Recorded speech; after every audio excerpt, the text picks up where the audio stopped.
India to Bangladesh, Bangladesh to India, এই যে transit, এটাকে ট্রানজিট বলা যায় না, এটা একটি করিডোর। এটা সেফ বাংলাদেশের উপর দিয়ে ভারতীয়দের রাস্তা তৈরি করে দেওয়া। কেন বাংলাদেশের উপর দিয়ে ভারত এই রাস্তা চায়? তারা এই কারণে চায়,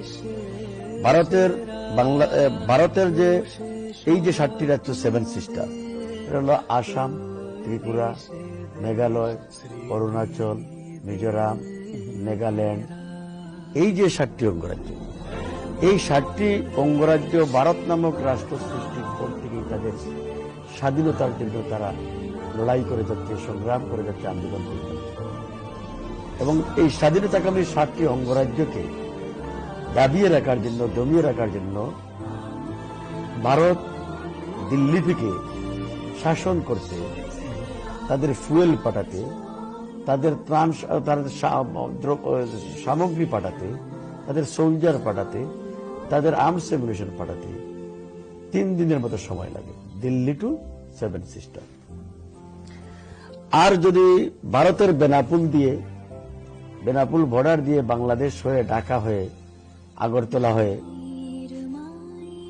ত্রিপুরায় ঢুকে যায়, অথবা সিলেট হয়ে আসাম ঢুকে যায়, তাহলে তাদের 10 ঘন্টার মধ্যেই পশ্চিমবঙ্গ থেকে এখানে চলে আসতে পারে। এই কারণেই তাদের ট্রানজিটের প্রয়োজন, তাদের রাস্তার প্রয়োজন, করিডোরের প্রয়োজন। প্রথমত করিডোরের প্রয়োজন যে তাদের এই 7 সিস্টার স্বাধীনতাকামী এই 7 সিস্টারকে দাবি রাখা।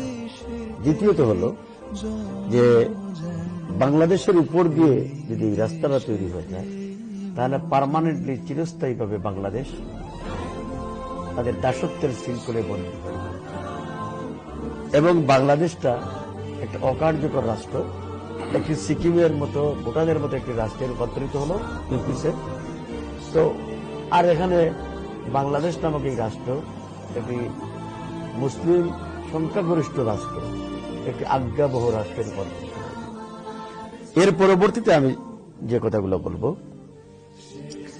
যে বাংলাদেশের সাথে ভারতের ট্রানজিট চুক্তি হচ্ছে, সরকার বলছে ট্রানজিট, প্রধানমন্ত্রী শেখ হাসিনা বলছেন ট্রানজিট, তার মন্ত্রীরা বলছেন ট্রানজিট, আর জনগণ বলছে, বুদ্ধিজীবীরা বলছে, অপোজিশন বলছে যে ট্রানজিট না, এটা করিডোর, এটা রাস্তা।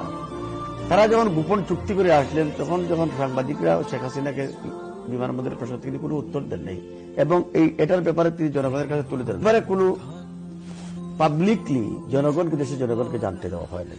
এখন আমরা দেখতেছি যে ট্রানজিট হচ্ছে এবং এই ট্রানজিটের নামে যে করিডোর দেওয়া হচ্ছে, যে রাস্তা দেওয়া হচ্ছে, এই রাস্তা তৈরি করার সামর্থ্য বাংলাদেশের নাই।